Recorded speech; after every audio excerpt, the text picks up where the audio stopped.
북한이 오늘 새벽 발사한 우주 발사체가 실패라고 조금 전 발표했습니다. 또 10월 3차 발사를 예고했는데요. 보도국 연결해서 자세한 내용 알아보겠습니다. 신수아 기자 전해주시죠. 네, 합동참모본부는 오늘 새벽 3시 50분쯤 북한이 평안북도 동창리 일대에서 남쪽 방향으로 북한이 주장하는 우주 발사체를 발사했다고 발표했습니다. 북한은 새벽 6시 10분쯤 제2차 군사 정찰위성 발사가 실패했다고 공식 발표했습니다. 조선중앙통신에 따르면 국가우주개발국은 평안북도 철산군 서해 위성발사장에서 발사했으며 정찰위성 만리경 1호를 로켓 천리마 1형에 탑재해 제2차 발사를 단행했다고 밝혔습니다. 북한은 로켓 천리마 1형의 1단계와 2단계는 모두 정상 비행했다고 밝히면서 3단계 비행 중 비상 폭발 체계에 오류가 발생해 실패했다고 밝혔습니다. 이어 사고는 크지 않았다고 평가하면서 오는 10월 제3차 정찰위성 발사를 단행하겠다고 또다시 예고했습니다. 합참도 북한의 제2차 정찰위성 발사는 실패했다고 평가했습니다. 이어 이번 발사는 탄도미사일 기술을 활용한 어떠한 발사도 금지하고 있는 유엔 안보리 결의를 명백히 위반한 것이라고 비판했습니다. 합참은 확고한 연합 방위 태세로 현재 진행 중인 의지 연습과 훈련을 강도 높게 시행하면서 확고한 대비 태세를 유지해 나가겠다고 밝혔습니다. 북한의 두 번째 정찰위성 발사는 지난 5월 1차 실패 이후 3개월 만에 재시도입니다. 북한 계획대로 날아갔다면 서해 해상 2곳과 필리핀 동쪽 태평양 해상 1곳에 각각 우주 발사체의 1, 2, 3단 추진체가 낙하했을 것으로 보입니다. 1차 실패 때도 지난 6월 김정은 국무위원장이 정찰위성 실패를 가장 엄중한 결함으로 질책했던 만큼 북한으로선 이번 발사를 성공시켜야 했다는 압박이 높은 상황이었습니다. 앞서 우리 군이 지난 5월 추락한 북한의 위성체를 인양해 분석해봤을 때 군사적 효용이 전혀 없다는 결론이 나왔던 적이 있습니다. 합참의 분석 결과는 들어오는 대로 더 전해드리겠습니다. 지금까지 보도국에서 전해드렸습니다. 네, 다음 소식입니다. 일본이 오늘 낮 1시부터 오염수 방류를 시작할 것으로 보입니다. 후쿠시마 현지 분위기 취재기자 연결해서 알아보겠습니다. 네, 장인수 기자 전해주시죠. 네, 저는 일본 후쿠시마현 이와키시의 어촌 마을에 있는데요. 겉으로는 조용하고 평온합니다. 하지만 어민들에게 물어보면 결국 올 것이 왔다. 정부가 하는 일을 어떻게 하겠냐면서 체념하는 분위기가 역력합니다. 도쿄전력은 방류를 위한 모든 기술적 절차를 마친 것으로 전해지고 있습니다. 도쿄전력은 탱크에 저장돼 있던 오염수의 방사능을 다핵종 제거 설비를 통해 먼저 걸렀습니다.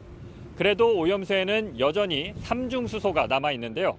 도쿄전력은 그제 삼중수소가 남아있는 오염수 1톤을 희석 설비로 보내 바닷물 1,200톤과 섞었습니다.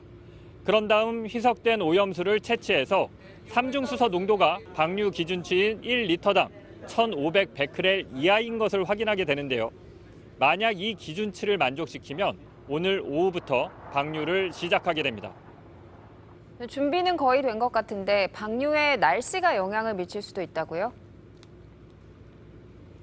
네, 그렇습니다. 일본 정부는 오염수 방류가 시작되는 즉시 후쿠시마 앞바다에서 바닷물과 어류를 채취해 삼중수소의 농도를 측정하겠다고 밝혔습니다. 이를 위해 일본 정부는 후쿠시마 앞바다에 배를 띄워 방류와 함께 채취 작업에 들어갑니다. 일본 정부는 정기적으로 삼중수소 수치를 측정해 발표할 예정인데 오늘 측정한 수치는 빠르면 27일에 공개할 예정입니다. 기상 상황이 좋지 않아 채취선을 띄우기 어려울 경우엔 방류가 늦춰질 가능성도 있는데요. 보시는 것처럼 현재 바다의 물결이 잔잔한 걸로 봐서는 예정대로 오후 1시에 방류를 진행할 가능성이 높아 보입니다. 도쿄전력은 잠시 후인 오전 9시에 도쿄 본사에서 기자회견을 열고 방류 시점을 공식 발표할 예정입니다. 지금까지 후쿠시마현 이와키시에서 전해드렸습니다. 러시아에서 바그너 그룹의 프리고진이 탑승객 명단에 있던 개인 여객기가 추락해 탑승객 10명이 모두 숨졌습니다. 앞서 무장 반란을 시도했던 프리고진에 대한 암살이라는 의혹이 제기되고 있습니다. 솔령 특파원입니다. 하늘에서 긴 형태의 물체가 연기를 내며 떨어집니다. 추락 현장에는 불길과 함께 파편들이 여기저기 널브러져 있습니다. Ты думаешь, второй тоже мертвый? На один весь разорванный, а второй тоже? 현지 시간 23일 오후 5시 반쯤 러시아 서부 트레비 지역에서 개인 여객기가 추락해 승무원 3명을 포함한 탑승객 10명이 모두 사망했습니다. 탑승자 명단에는 지난 6월 무장 반란을 지도했던 용병기업 바그너 그룹의 예브게니 프리고진도 포함되어 있는 것으로 확인됐습니다. 친바그너 측 SNS 채널도 프리고진의 사망 사실을 공식 확인했습니다. 해당 채널은 비행기가 러시아군 방공망에 격추됐으며 비행 중이던 2대의 전용기 중 한 대는 회항했다고 설명했습니다. 바그너의 사령관이자 공동 창업자로 프리고진 측근으로 알려진 드미트리 우투킨도 모스크바에서 함께 국방부와 회의를 가진 뒤 추락한 비행기에 탑승했던 것으로 확인됐습니다. 비행기는 모스크바에서 출발해 상트페테르부르크로 향하던 중이었습니다. 소식을 보고받은 미국 조 바이든 대통령은 내가 프리고진이라면 무엇을 탈지 조심할 것이라고 말한 사실을 언급하며 놀랍지 않다고 밝혔습니다. 러시아 수사당국은 사고 현장에 조사단을 파견해 사고 원인에 대한 수사에 착수했다고 밝혔습니다. 파리에서 MBC 뉴스 손령입니다. 인도의 달 탐사선 찬드라얀 3호가 한국 시간으로 어젯밤 달 남극 표면에 착륙했습니다. 인도는 세계에서 4번째로 달 착륙에 성공한 국가이자 최초로 달 남극에 착륙한 국가가 됐습니다. 김민욱 기자입니다. 착륙선이 달 표면에 내려앉자 화상으로 연결된 나렌드라 모디 인도 총리가 박수를 보냅니다. 인도 우주연구기구 상황실에서도 환호가 터져나옵니다. 인도의 달 탐사선인 찬드라얀 3호가 한국 시간으로 어제 오후 9시 34분 달 표면 착륙에 성공했습니다. 지난달 14일 발사된 지 40일 만이며 지난 5일 달 궤도에 진입한 지 18일 만입니다. Sir, we have achieved soft landing on the moon. India is on the moon.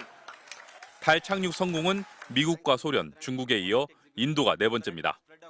또 달 남극 가까이에 착륙선을 내려보낸 것은 인류 역사상 이번이 처음입니다.